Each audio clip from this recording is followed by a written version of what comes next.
His Divine Grace A.C. Bhaktivedanta Srila Prabhupada Ki Jai. Jai Om Vishnupad Paramahamsa Parivar Jagatacharya Sota Srimad Bhaktisiddhanta Saraswati Goswami Maharaj Prabhupada Ki Jai. Nanda Koti Vaishnava Vrinda Ki Jai. Namacharya Haridas Thakur Ki Jai. Prem Shankar Ho Shri Krishna Chaitanya Prabhu Nityananda Shri Advaita Gadadhar Shivashri Gaura Bhatta Vrinda Ki Jai. Srimad Bhagavatam Ki Jai. All glories to assembled devotees. All glories to assembled devotees. All glories to assembled devotees. All glories to Sri Guru, all glories to Ranga, all glories to Sri Prabhupada.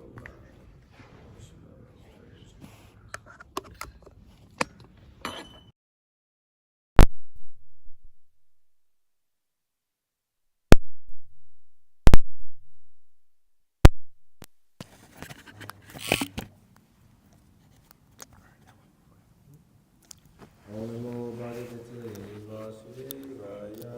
Om Namo Bhagavate Vasudevaya. Om Namo Bhagavate Vasudevaya. Om Namo Bhagavate Vasudevaya.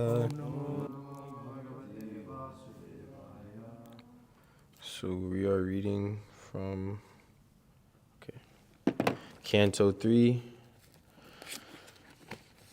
Chapter 8, Text 13 through 15. Yes. So put this up. Okay.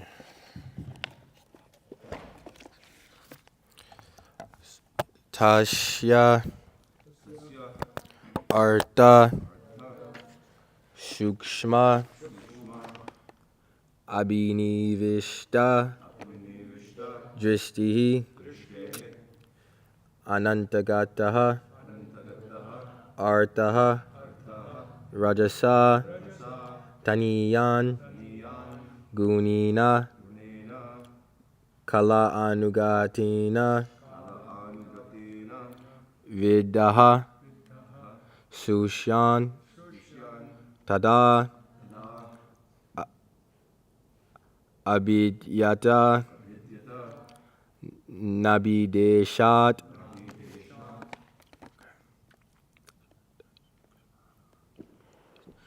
Tashyartha Shukshma Binivishta Drishtar Antargato Arto Rajasataniyan Gunina Kala Nugatatina Vidaha Shushyam Stada Vidyatana Bideshat Tashyartha Shukshma Binivishta Drishtar Antargato Arto Rajasataniyan Gunina Kala Nugatina Vidaha Shushyam Stada Vidyatana Bideshat. Please repeat. Tasharta Shukshma Binivishta Drishtar Antargato Arto Rajasataniyan Gunina Kala Nanugata Vidaha Shusham Stadi Vidyatana Bideshat.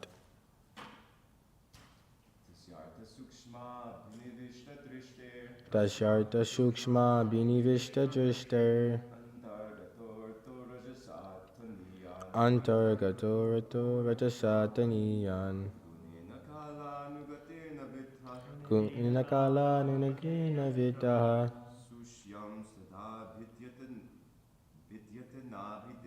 Shusham Sadabhidyatana Bideshat. Tasharta Shukshma Binivishta Drishtar Antargato Rato Rajasataniyan Gunina kala nanukina vidya. Susham tada vidyatana videshat. Madhis. Tashyarta shukshma binivishta drishtar. Antargatorto rajasatiniyan. Gunina kala nunagitina vidyaha. Kushyam tada vidyatana videshat.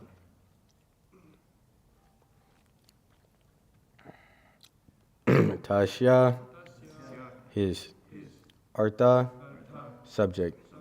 Shukshma, subtle. Abhinivishta, driste, of one whose attention was fixed. Antagataha, internal. Artaha, purpose. Rajasa, by the mode of passion and material nature. Taniyan, very subtle. Gunina, by the qualities. Kala anugatina, in due course of time. Vidaha, agitated. Shushyan, generating. Tada, then. Abidyata, pierced through. Nabideshat, from the abdomen. Translation. The subtle subject matter of creation on which the Lord's attention was fixed was agitated by the material mode of passion, and thus the subtle form of creation pierced through his abdomen. So I'll just read through 14 and 15. Sapatmakosha sahaso datishtat kalina karma pratibodhanina Swaro shishatat salilam vishalam vidyotayanarka ivatmayonihi. Piercing, continue.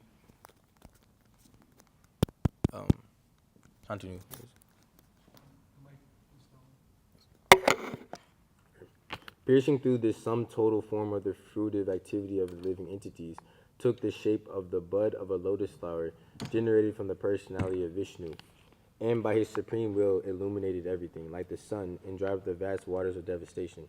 15. Taloka padmam sayueva Vishnu pravi vishat sarva gunavabhasham tasmin swayam vedamayo vidata swayam bhuvam yam shmavadanti shobhut. Into that universal lotus flower, Lord Vishnu personally entered as a supersoul, and when it was thus impregnated with all the modes of material nature, the personality of Vedic wisdom, who we call the self-born, was generated. Purport. This lotus flower is a universal Virat form, or the gigantic form of the Lord in the material world. It becomes amalgamated in the personality Godhead Vishnu in his abdomen at the time of dissolution, and it becomes manifest at the time of creation. This is due to Garbhodakashayi Vishnu, who enters into each of the universes. And this form is a sum total of all fruitive activities of the living entities, conditioned by material nature. And the first of them, namely Brahma, or the controller of the universe, is generated from this lotus flower. This firstborn living entity, unlike all the others, has no material father, and thus he is called self-born, or Swayambhu. He goes to sleep with Narayana at the time of devastation, and when there is another creation, he is born in this way. From this description, we have the conception of three: the gross Virat form, the subtle Hiranyagarbha, and the material creative force of Brahma.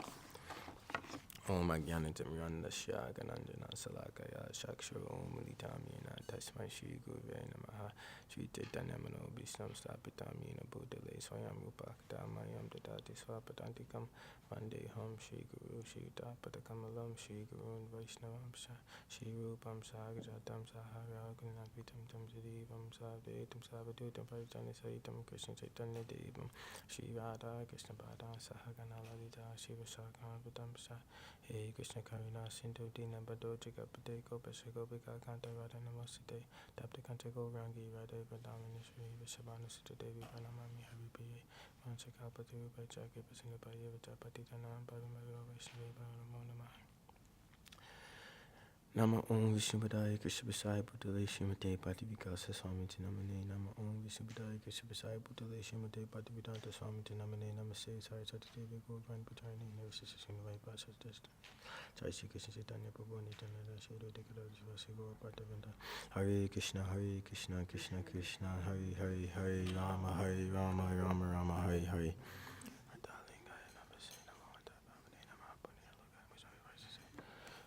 I'm going to take over the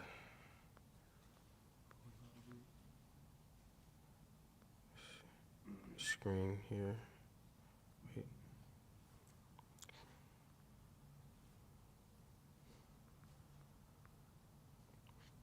Okay.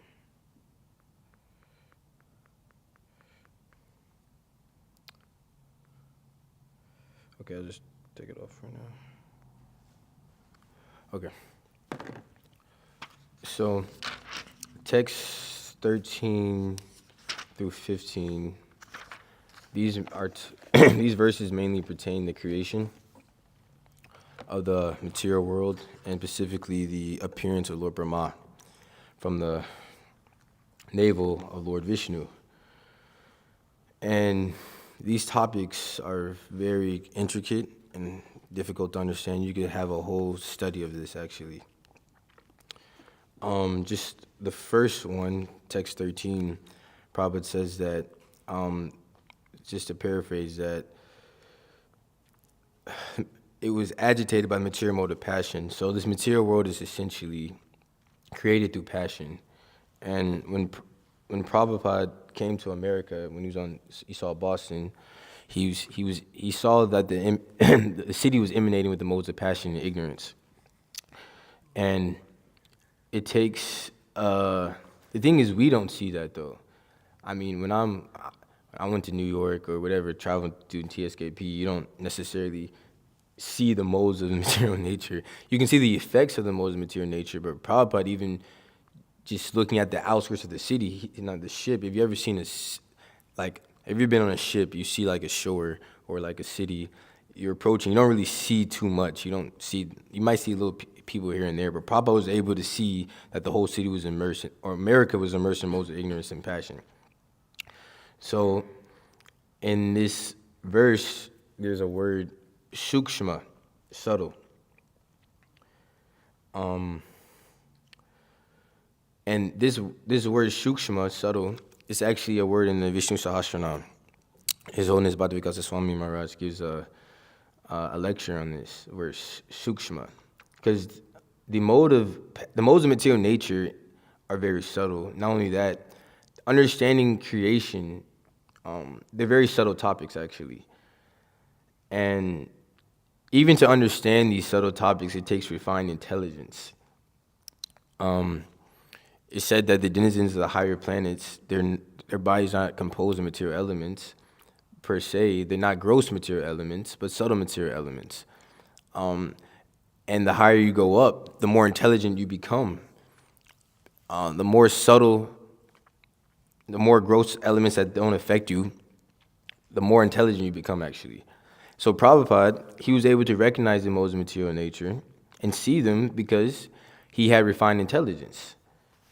But those who have gross intelligence, those whose intelligence is covered by the modes of passion and ignorance, cannot understand the topics of Srimad Bhagavatam. They can't understand the topics of creation. And the point of the Bhagavatam is to hint at these subtle subject matters. These subject matters, as far as creation, like I said, I'm not an expert on Vedic creationism or the appearance of Lord Brahma, actually these series of verses,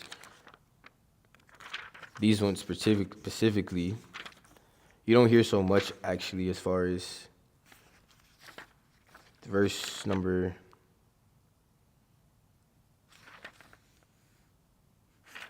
Where is it?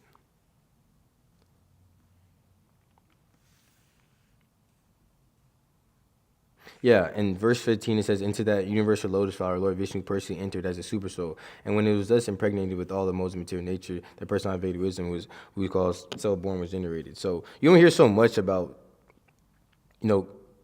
Krishna and this universal stem and understanding how it illuminates the whole material world is very intricate.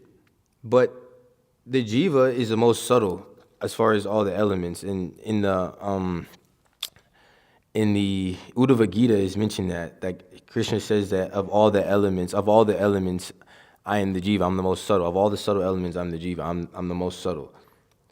And you can only understand these elements, actually. You can only understand the subtle elements by understanding the nature of Vedic sound. So I'm going to pull this verse up, actually. Okay, let's connect back to it.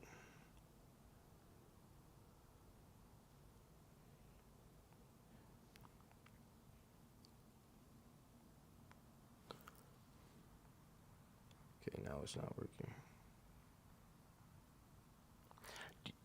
Do you have the database? I mean, the app. Whose phone was that? That was your phone? Can I see that, Mitrana? I don't mean to take your phone, but I mean, it's not working for me right now. Okay, cool. Thank you.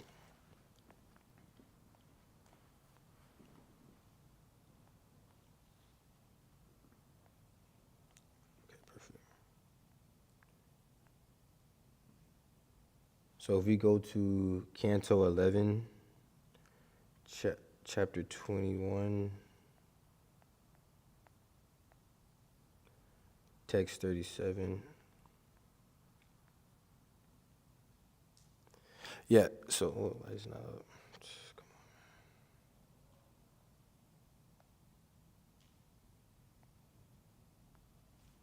on. Okay. So it says, as the unlimited, unchanging, and omnipotent personality of Godhead dwelling within all living beings, I personally establish the Vedic sound vibration in the form of Omkara within all living entities. It is thus perceived subtly, just like the single strand of a fiber on a lotus stalk. So this is very interesting. Krishna is saying that he establishes the Vedic sound in all living entities. This is very interesting. And if you, I'm just going to scroll down a little bit. Krishna says that, I'll read the whole thing. The Supreme Person of Godhead resides within the heart of every living entity. And from this verse, we can understand that the seed of all Vedic knowledge is also situated within all living beings. In this way, the process of awakening Vedic knowledge and thereby awakening one's eternal relationship with God is natural and necessary for everyone. All perfection is found within the heart of living entity. As soon as the heart is purified by chanting the holy names of God, that perfection, Krishna consciousness, immediately awakens. So this is very interesting. Vedic sound, understanding the Vedas is intrinsically linked with the jiva. And because the nature of the jiva, Sakshitananda Vigraha, is full of knowledge, and the Vedas is giving that knowledge, and the Vedas comes through sound. Krishna is saying in this verse that the Vedic sound is perceived subtly. Just as the jiva is subtle, the Vedic sound is also perceived on the subtle platform. And I want to talk about that for a little bit, because what does it actually mean? What is subtle? In the higher planets, and even in the spiritual world, there's no such thing as gross and subtle. Everything is spiritual. We relate something as subtle because we can't perceive it with our gross senses. The mind, for example, we don't see the mind. We can perceive it in a sense, but we can't see it. So we just say it's subtle. But for those with higher intelligence, it's not necessarily subtle. It's just because they're able to perceive it better. So the point is, this Vedic sound, great personalities are able to perceive the Vedic sound. Although it's very subtle, because they're enlightened, they're able to gain access into the Vedas. And like this verse, you can study the Vedas, you can chant the Vedic mantras. But ultimately, it's through the mercy of Krishna, by chanting his holy names, that he becomes awakened. By chanting especially in this age, the Hare Krishna Maha Mantra, all knowledge, all perfection is generated, and you're able to perceive these subtle subject matters. There's a verse in the Rudra Gita, Artalingaya Namase Namo Antar Mahatmane Manaf Punaya Lokaya Mushma Manapartaye. It's pretty much that the transit of vibration, Krishna's transit of vibration is spread everywhere, and all knowledge is coming from that transcendental vibration.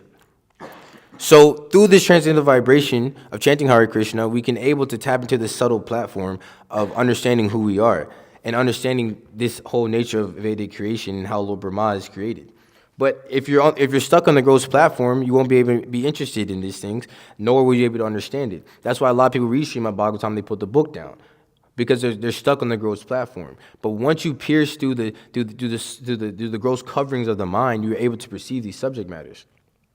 And it's very interesting because everybody has a different conception of what is subtle. Materialists, their idea of subtle stops on understanding like consciousness and mind. So you see like, physics or was a quantum theory or whatever, they can only go so far, but once they come to consciousness, they stop, because consciousness is not something you can perceive with gross senses. Scientists are only able to perceive things with gross senses. So when it comes to it's called the hard problem of consciousness, they stop because it starts getting in the metaphysical realm.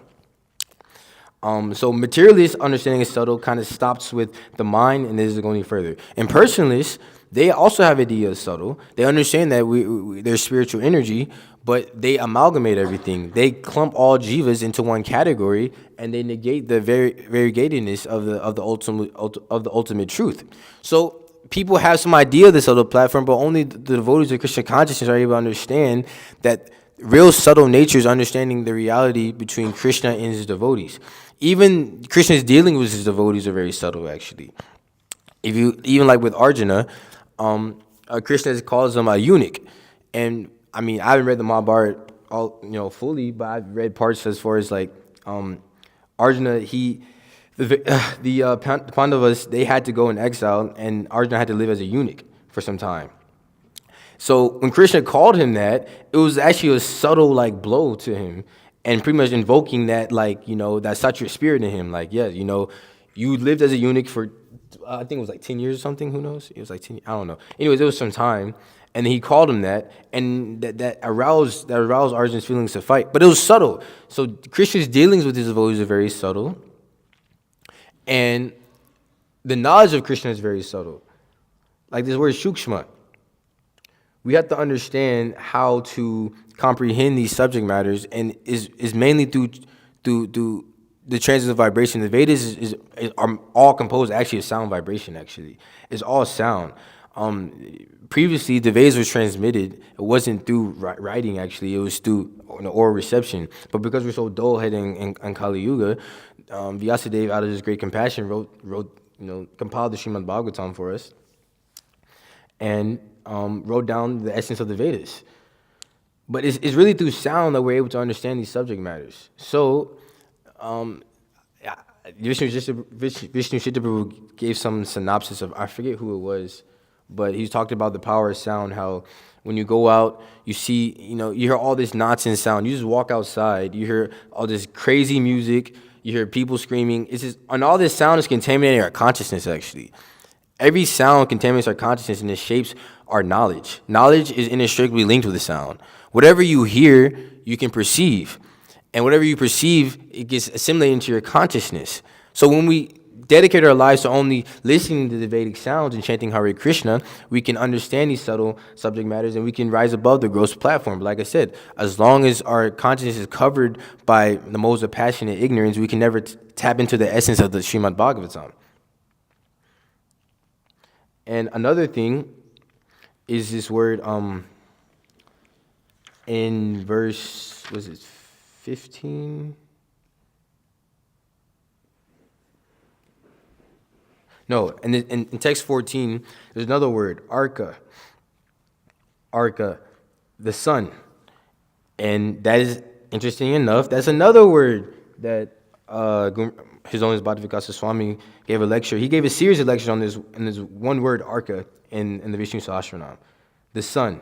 Krishna is the bride. There's so many different analogies you can use with this, actually. The sun. And relating that, the sun, with understanding Shukshma, the subtle nature of the Vedas, ultimately, Krishna gives us the torch side of knowledge for us to understand this. He's living in our hearts. He's with us. And by the expansion of his potencies, he's able to enlighten us. It's all ultimately through the mercy of Krishna and Guru. And in the Chaitanya Charitamrita is mentioned that Lord Chaitanya and Lord Nityananda, they're like the moon and the sun. They rise simultaneously, and they dissipate the ignorance of darkness. What is this ignorance? Well, they said that the ignorance is this Kaitava Dharma, this cheating religion. So many cheating religions. And Lord Chaitanya and Lord Nityananda, they came to establish the truth of religion, which is surrender to Krishna by chanting his holy names. And it's also mentioned that they give us, Lord Chaitanya and Lord Nityananda, they gave us the two great assets. They gave us the two Bhagavatas. They gave us the book Bhagavata, and they give us the person Bhagavata. And this book Bhagavatam is, even Lord Chaitanya relished this. I think he would sit outside, was it Srivas Angam? Tota Gopinath. And he would listen to Juva Leela and Palava Leela. And he would relish this. He would listen to it again and again and again, and he never got bored of it. And this is God coming down and teaching us how we should relish the Srimad Bhagavatam as well. And it's actually interesting, the similarities between Prahlad and Dhruva pastimes, they're both, adolescents, and they both, in one sense, dealing with pride from different angles. So Dhruva Maharaj had the pride of wanting to be the king, and Krishna smashed that pride by personally coming to him and making him realize that this idea of being greater than Lord Brahma is useless, because having darshan of Krishna is much greater than that. And then with Prahlad Maharaj, it wasn't him who had smashed the pride; it was the pride of his father. And it's very interesting, these two pastimes. I'm not going to get into the details of it, but the point is, Lord Chaitanya and Lord Nityananda, like this word Arka, the sun, they light up the darkness of ignorance in this Kali Yuga through the Bhagavatam. This Bhagavatam is very unique, especially for the Gaudiya Vaishnavas. It's not that the Chaitanya Charitamrita is not important, it's not that the Bhagavad Gita is not important, but the Srimad Bhagavatam specifically is a prized jewel of the Gaudiya Vaishnavas. And actually, in the Adi Leela, let's see, Chaitanya Charitamrita, Adi 1:103. Oh.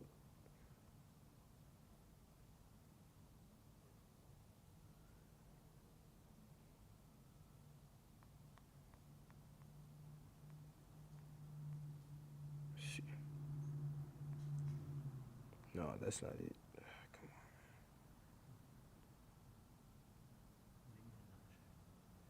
on. ID 1. Why is this not working? Should be 1:103.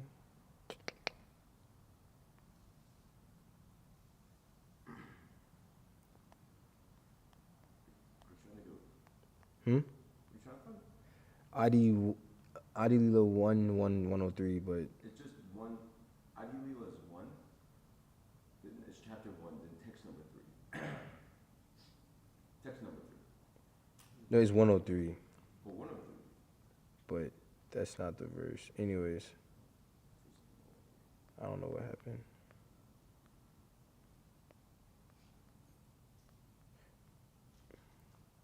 Oh yeah, this is it right here. Okay, perfect. Yeah. Okay, so these are this, like I said, Kaitava Dharma.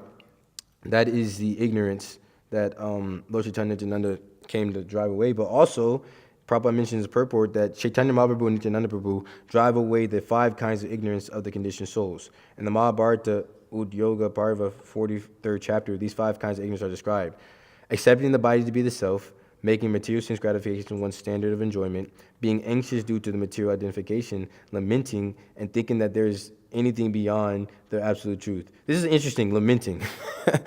Lamenting is a type of ignorance imposed upon the conditioned soul. So when you come into Krishna consciousness, you get this. A lot of people have this experience where you get this higher taste that it almost seems like you're almost chasing. Almost, you get a higher taste in the beginning, and then Lord Chaitanya almost makes you. This is actually mentioned in Brahmacharya Krishna consciousness. Krishna gives you what you need for you to maintain your Krishna conscious, and then He'll make you work for it. But these 5 types of ignorance, mainly thinking that there's anything beyond the absolute truth, you can argue that this ignorance right here can culminate all of them, because when you think that there's anything beyond the absolute truth, then you'll accept your body to be yourself, you accept the material sense gratification to be one standard of enjoyment, and so on and so on. So once you understand that Krishna is the goal of one's life, tata padam tat parimargitavyam, that our only goal in life is to attain loving service to Him, once we understand that, then our ignorance is washed away. Ignorance is not necessarily, of course, it's tamagun, yes, but you could be a Brahmin and still be in ignorance. You could be, a Brahmana being ignorance because you have not fully understood the Siddhanta. You have of Srimad Bhagavatam or Krishna consciousness, understanding Krishna, the Supreme Personality of Godhead. So you can study you could be regulated, you can have pure spiritual practices, but if you have not understood that Krishna is the Supreme Person of Godhead, you're still covered by ignorance. So ultimately, everything in this material world that's not related to Krishna could be argued to be in ignorance. But that's why Lord Chaitanya came to give us, to make us a kinchana. A kinchana, ultimately, if we want to fully surrender to Krishna, we have to be a kinchana. What does a kinchana mean? It's different ways you can translate this, but you can say freedom from possessions or freedom from material desires. And it's an analogy that Prabhu likes to say is you walk into a bank and you're saying, okay, I renounce this bank. I give this bank away. This is not mine anymore. It was never yours to begin with. So really a kinchana, in essence, we're all a kinchana, actually. We don't possess anything, actually. But because we think we possess something, we think we can renounce it. These bogus yagis, they think, oh, I'm renouncing the world. But if you don't own anything, how can you renounce it? So by being a kinchana, you can fully, or understanding that you don't own anything in the material world, you can fully surrender to the lotus feet of Krishna. But Krishna gives you the knowledge, and He gives you, with the Torah-side knowledge, he can enlighten you on understanding who you are. And not only that, He can wipe off the impurity of material compassion. Krishna tells Arjuna in the Bhagavad Gita, what verse is this? Bhagavad Gita 2:49. Yeah, he tells Krishna. Krishna tells Arjuna, "Oh Dhananjaya, keep all abominable activities far distant by devotional service, and in that conscious surrender to the Lord. Those who want to enjoy the fruits of the work are misers." And what does Prabhupada say is considered an abominable activity? Except for work in Krishna consciousness, all activities are abominable. Every single, if it's not related to Krishna, it's abominable. And you tell this to a philanthropist. So I remember I was driving, I saw this. I think he's definitely a heroin addict on the side of the road. And naturally, I wanted to help him. I wanted to give him something. You see somebody suffering. Unless you're good-hearted, you want to help them. But then, you give him some money. That one's not going to help him. He's going to buy more drugs. You give him some food, okay. But if it's not prasadam, then you're only entangling him more in sinful activities. So it's abominable. Even you might see a homeless person, you give him $1 or something. It's abominable. According to Prabhupada, it's abominable. Because you're not working in Krishna consciousness. So this material compassion is an impurity, actually. It's also mentioned in Bhagavad Gita, that be free from this material compassion. This is actually one of the first teachings of Bhagavad Gita that Krishna tells to Arjuna. To be free from material compassion. Arjuna was lamenting on the material platform of his friends and relatives. This is an impurity. Trying to help somebody on a material platform is abominable because you're further entangling them. Actually, both good and bad activities in the material world are sinful. Anything you do good in the material world is sinful because you're further entangling them. And that's why devotees, first, it was a discourse with Prabhupada, and I think it said Sarup Maharaj and his disciples. They're saying, Prabhupada, like, your disciples are harassing people on books, and they're making people feel uncomfortable, and, it's not a good image for the movement. Prabhupada said they're doing what is necessary to push on Krishna consciousness. Because Prabhupada was on the platform of seeing good and bad. He understood, okay, people might not like some of the tactics of devotees, but the essence is they're trying to save them from the clutches of Maya. There's another passage I just read from Translated Diary that there was this German, and he complained to Prabhupada. This is in Atlanta, actually. He complained to Prabhupada that he said, Prabhupada, some of your disciples have been not supporting Hitler, but he was saying that they're not seeing Hitler in the right light. They're saying that the British ultimately caused the Germans to, the British Empire pretty much caused the Germans to start war. And he was a German. He said he felt discomforted by this because he's like, Hitler was a terrible person. How could you say the British caused the Germans to, commit mass genocide? And Prabhupada was completely detached. He said, conceptions of good and bad, as far as Hitler, where he's good and bad in person, it's all material. It's all mundane, ultimately. Ultimately, it's all mundane. Prabhupada wasn't fazed by the fact that this gentleman was upset by the devotees' understanding of the events of World War II. But the point is, when we see things in the right light, like Prabhupada, when we get enlightened by the torchlight of knowledge, we're not affected by material compassion anymore. Like I said, this material compassion is an impurity. And ultimately, the religion is established by the behavior of saintly persons. The reason why this Kaitava Dharma, because there's no saintly people in Kali Yuga. You might have the Pope, whatever. You have, the Dalai Lama. They're not actually saintly people because they're committing abominable activities. So there's no actual real understanding of religion. But when Prabhupada was on the planet, people understood that, wow, okay, he laid down what religious principles are. He made specific provisions, what you can do, what you cannot do. If you don't lay down these provisions, then everything just becomes this hodgepodge philosophy. So religion is established by the behavior of saintly persons, and because we're in the Christian conscious movement, we have to follow these tenets, understanding that everything we're doing, we're influencing the mass populace. It's actually interesting because the idea of being vegan in the 60s, 70s was completely foreign. Even being vegetarian, I forget what Prabhupada disciple said this, but Shikha Mahidi Prabhu was telling me this, that when he said that he was going to be vegetarian, his parents started crying, his mom said, I'm going to go to the hospital because you're going to die. And the doctor told him he's going to die because he's going to be vegetarian. Because there was no understanding of being, like, having a meat-free diet. Now, there's so many vegans. There's so many vegetarians. More people are understanding what karma reincarnation is.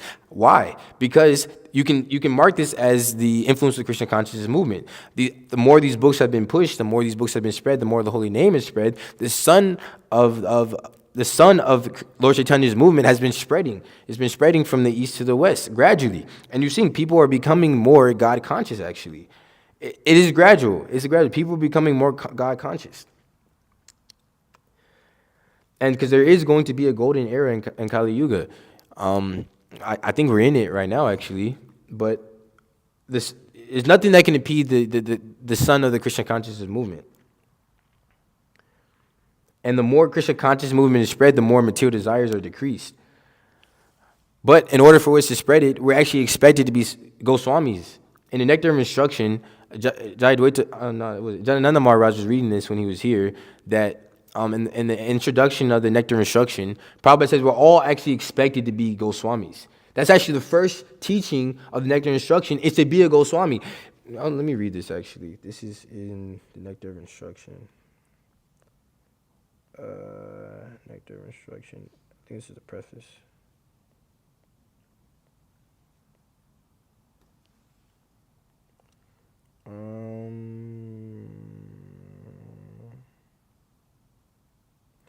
Yeah.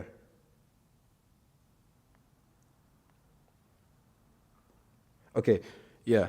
So, a follower of the Krishna conscious movement should become a perfect Goswami. Vaishnavas are generally known as Goswamis. In Vrindavan, this is a title with which the director of each temple is known. One who wants to become a perfect devotee of Krishna must become a Goswami.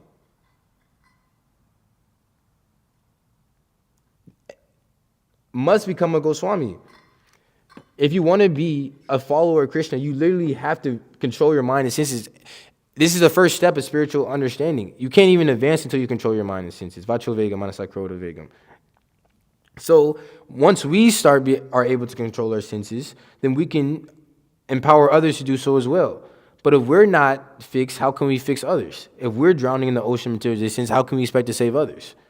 So that's the first step, is to be a Goswami. And it's hard, undoubtedly it's hard, but the beauty of Krishna consciousness, especially in Kali Yuga, is api sherasi papeba sarvepa papakritama sarvam gena palvenava virginam santarishashi. Even if you're considered the most sinful of all sinners, if you're situated in the boat of transcendental knowledge, you can attain all perfection. This is a very beautiful verse in the 4th chapter of Bhagavad Gita. Even if you're considered the most sinful of all sinners, if you're situated in the boat of transcendental knowledge, and you get in the boat of transcendental knowledge by chanting like I said, the holy name of Krishna. By chanting the holy name, you're able to understand these subtle subject matters, and you're able to invoke the mercy of Krishna. Ultimately, we can't order Krishna to act, we can't force Krishna to act. Nonetheless, if we're sincere and we're determined, like Prabhupada makes a point I don't forget what purport in the Bhagavad Gita, that like the sparrow lost his eggs, and it was in the ocean.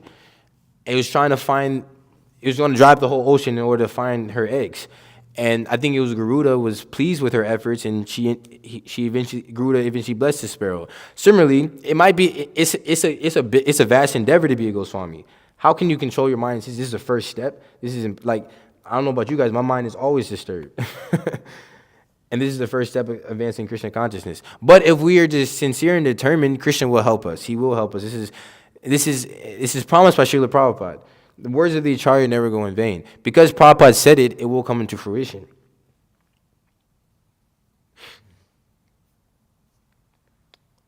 And let me go back. In the Bhagavad Gita, on this whole analogy of the sun,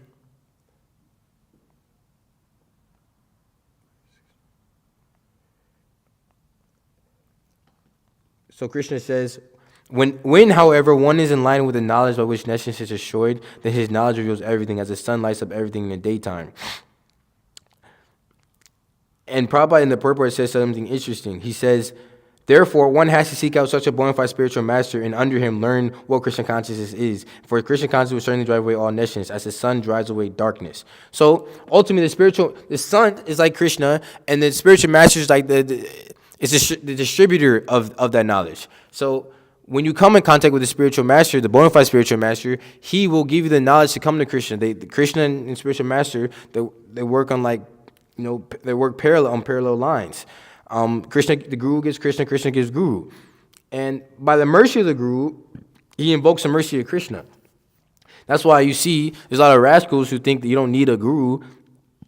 You don't need a guru to attain perfection in Krishna consciousness. But without the guru, you simply become a sahaja. But it's interesting though, because Prabhupada, somebody asked Prabhupada in Vrindavan that they saw these farmers, and they were just tilling the land, and they didn't have a guru or anything. They asked, well, Prabhupada, you said we need a guru to attain Krishna, but you see these residents of Vrindavan, and you said they're perfect. How can that be? How can we understand this? And pretty much Prabhupada is saying that the residents of Vrindavan, even if they're just tilling the land, they're not necessarily have a guru, they're just ordinary people. Just to take that birth in that land, you're exalted, and they never forgot Krishna. So they're an exemption, obviously, but for the majority of people, yes, we need a guru to understand the subtle natures of Krishna and Krishna consciousness. And when the knowledge is arising in our hearts, we can see things clearly. The thing is, when I first came to Krishna consciousness, speaking for myself, I didn't really understand why there were mantras, there were chanting, people were dressing weird, why we had the word tilak. It's a lot, because you're in darkness. I was in darkness of ignorance. But now, I'm not saying I'm enlightened or anything, but I've gotten purified to understanding that the sound is not just some mundane sound, it's purely transcendental. This dress is not just some mundane dress, it's the dress of the spiritual world. But that only came because of the mercy of the Guru and Krishna and his devotees. So when we come in contact with Krishna and Krishna consciousness, then we're able to see things that other people are not able to see. And, Kunti Devi says that, she prays that, Krishna, allow me to see you before, when I see you, I won't see repeated birth and death. Once you see Krishna, you will not see repeated birth and death. And in this age, you see Krishna through how? Through the ears, through sound. By chanting the Hare Krishna Maha Mantra, by being in tune with the spiritual energy, we can see Krishna and we won't see repeated birth and death. But as long as we're not seeing Krishna, we'll be forced to see birth and death, repeated birth and death. So the point is, these subject matters in the especially in these 3 verses in Srimad Bhagavatam, like this, the shukshma, they're very subtle, they're very hard to understand. But through Arka, through the sun, the spiritual knowledge, it can illuminate our consciousness and be able to understand it more deeply. So I will stop my class here, and I'll just open up for any corrections, comments, questions, anything like that. All right.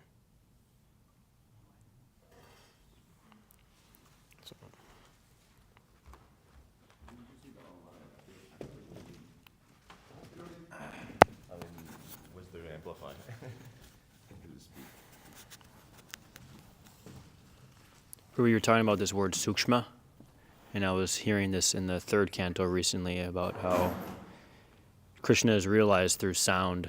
It's a name given, Shrutek Shita. One can realize through hearing the subtle sound. I think Mahotsa Prabhu mentioned it in his last class. But anyways, this point you were making, I think you were referencing the Gita, where Prabhupada says that any action that's not in Krishna consciousness is abominable. Yes. I was looking at the etymology of that word, and abominable, I guess the second half of the word, hominy, means like a person, and it's saying how, anyways, the breakdown of the word is that you're doing activities which are inhumane. That's what the word abominable means. So That's pretty interesting. Inhumane. Giving food to a homeless person is inhumane. But, yeah, exactly, just understanding sound, because it's like, I guess even karmis can understand the power of sound, actually. Like, you can talk to somebody who's into music. They're like, yes, this, I'll make a difference. Like George Harrison, I mean, he's not karmi per se, but he understood that through his music, he was making a difference to people. Even karmis understand that music is very powerful. And that's why, it's very interesting that the chanting holy name of Krishna conscious of a Hare Krishna Maha Mantra is like the Yuga Dharma of the age. Because it seems like people are very attracted to music in general. But when they hear, the mridanga, the mantra, they can't help but be attracted. I think I was with you on TSKP when, I think it was Tamal Krishna Maharaj was making that point that it's not that they didn't chant Hare Krishna in previous ages. Remember we listened to series of classes? Anyway, I remember, you probably do. But he was saying that in previous ages, it's not that they didn't chant Hare Krishna. It's not that they didn't do japa. They did it in previous ages. It's just that in this age, we're not fit to perform the austerities. Like I was mentioning, Dhruva Maharaj, we're not fit to perform these austerities. So the chanting Hare Krishna Maha Mantra is like the only thing that we're even capable of doing, and we still can't even do that right. The easiest thing, and we still can't even do that right. But yeah, I should have looked up the, as far as bomb. That's a good point you're making. That is inhumane. So yeah. Anybody else? Mataji.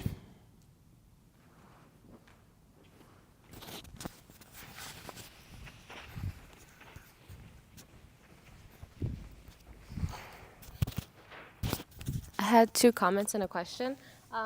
My first comment is how you're saying, like, even karmis, they recognize the significance of, like, sound. I remember, like, being in school and stuff like that, and people would always recommend, like, if you want to study well, you can listen to, like, Beethoven or, like, Mozart. Yeah. So there's even that.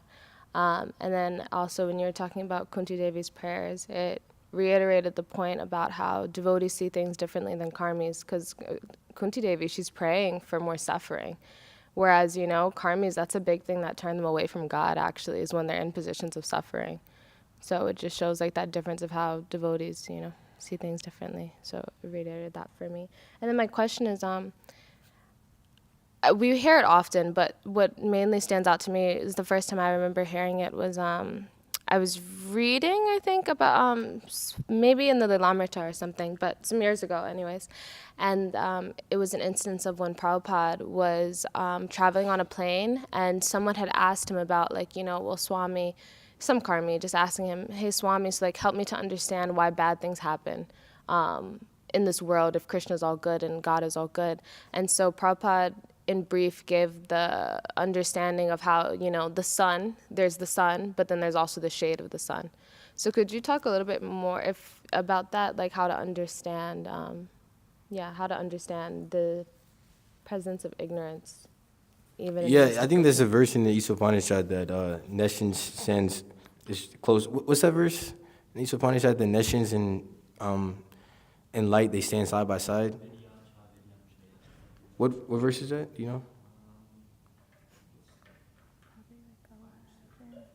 Oh, you should learn, cultivate knowledge and Neshama side by side. Yeah. Let's see.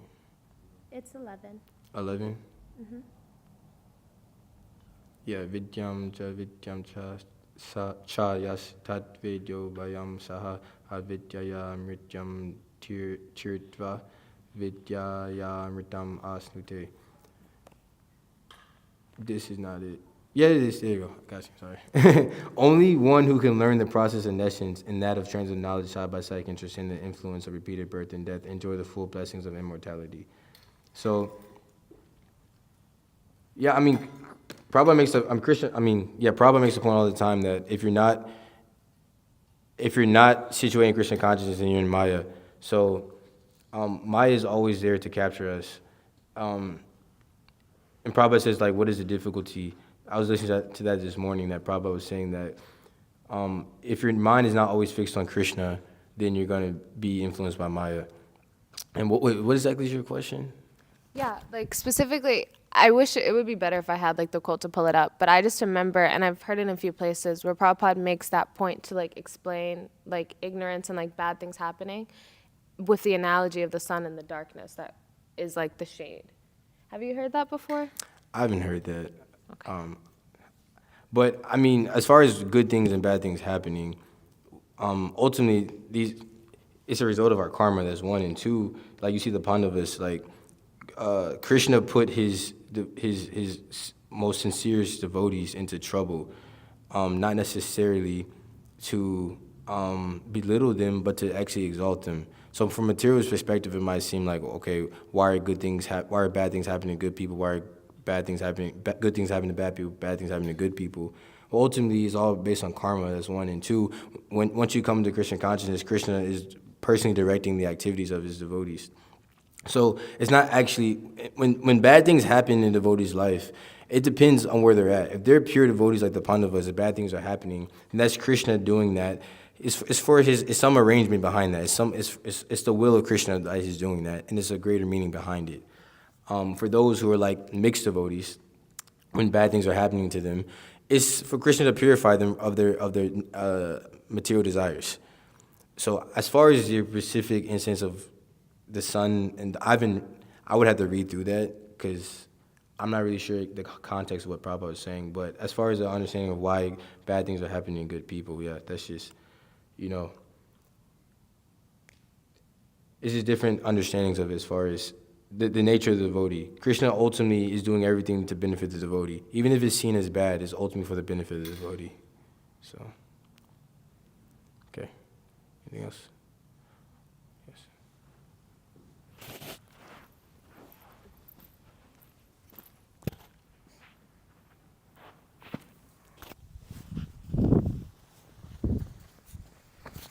I'm just trying to play out the clock here, but Prabhupada makes the point, like you're saying good and bad, or like you have good karma or something like that. And this is in the Srimad Bhagavatam, I believe.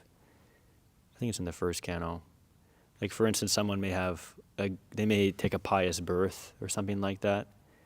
But Prabhupada makes the example that a person like who's born in a forlorn family, although they're in like extremely unfavorable circumstances, that person may be able to call out to the Lord with a more sincere feeling, right? Right. So yeah, whether one has like good karma or bad karma is in a good situation. It's like I can be born in a pious family, but it's like, maybe I'll go to hell, Yeah, that's a good point. Actually, like you see Narada Muni, you know, Krishna arranged for him to be just with his mother, and then his mother got bit by a snake, and then she passed away, and so he was by himself. And then I remember reading through that he was making the point that it was Krishna's mercy actually upon him, because he still had that slight attachment, you know, to the. I mean, this is all Leela ultimately. Narada Muni is a Nitya Siddha. From my understanding, he's a Nitya Siddha. He's playing the role of a sadhana Siddha, but he's a Nitya Siddha. But the point is that Krishna will put his devotees in helpless situations for them to call out to him more. And also is a good point, because it's seen that actually your piety can actually be an encumbrance to Krishna consciousness. You see, like, so many Indians, like, you go do books. A lot of times they actually will not take the Krishna consciousness. They'll Hare Krishna, you know, they'll give some dakshina, or they might take prasadam, but to actually convince them to be devotees is really hard, actually, because they have all these hang-ups. They, you know, like Moses said in his class, like, they think they know everything. I know Bhagavad Gita. Full set of Prabhupada's books. But they're very pious. They're very pious because they're, you know, it said that those who are born in that land, Bharata, are very pious. But their piety has encumbered them to actually take the Krishna consciousness wholeheartedly. While those who are born in more desolate situations, they're seeking. Well, even though the thing is, even if you're in that situation, by the mercy of pure devotee, you can still invoke, you know, the mercy of Krishna. Because, like, the hippies, I think Prabhupada makes the point that actually a lot of times I forget, I think it's Srimad Bhagavatam, but a lot of the hippies came from actually good, prestigious families. And they left their families, and Prabhupada making the point that you see these American boys and girls, although they come from good families, they've rejected their families because they're trying to pursue spiritual life. So you can go another way, actually, where, you know, those who are in fortunate situations, they recognize that it's not actually making them happy, and they completely reject it. So you kind of see both, actually, that those who are born in good situations, they just end up rejecting the material situation. Like, what's his name? Ambarish Maharaj. Ambarish Prabhu. You know, came from what better situation is that? You know, it's like the grandson of Ford. Like, so, but he understood that, okay, he has all this wealth, but it wasn't making him happy. So, yeah, material piety can definitely be an encumbrance to your Krishna consciousness, but it can also be a propellant for you to understand that these opulences aren't actually making you happy.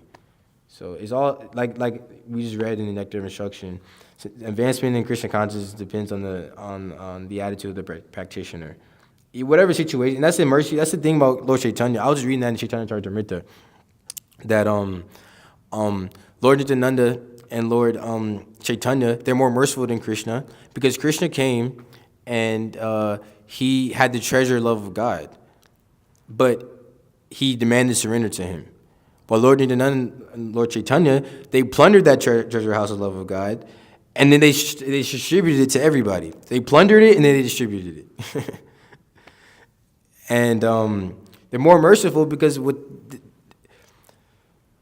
irregardless of whether somebody is a demon or malecha, it's funny, if you read through that section in the Adi Leela, the truth of the 5 truths? Lord Chaitanya in 5 features? Lord Chaitanya in 5 features. That's the book that they made from it. It's a chapter. What's the name of the chapter also? The 5, I think it's like Lord Chaitanya in 5 features or something like that. Should be 7. Chapter 7? Lord Chaitanya and 5 features. Yeah, Lord Chaitanya 5 features. Yeah, Lord Chaitanya 5 features. So if you read through that, Prabhupada, in purport after the purport, he makes this point that, okay, I'm getting criticized because I'm making malechas, Western malechas and yavanas into brahmanas and sannyasis. But then if you examine the mood of Lord Chaitanya, that is his mood, to transform the lowest to the highest. So, so the mood of Lord Chaitanya is irregardless of your caste, creed, whatever. You know, born in a good family, high family. If you're poor, I think it was one verse that whether you're poor, blind, invalid, you can't walk, dumb, Lord Chaitanya's mercy is available to everybody. And but with Krishna, mercy was available to everybody as well, but he demanded surrender. It's funny though, because Lord Chaitanya, he's just giving it to you. He's not even necessarily demanding surrender, just literally forcing you to surrender by giving you an abundance of mercy. So, yeah, that's just as far as just getting to your point, as far as material encumbrances or material piety can be a encumbrance to Krishna consciousness. It can be, but Lord Chaitanya, the son of Lord Chaitanya, can dissipate that. So, anybody else? Okay, Srimad Bhagavatam ki jai.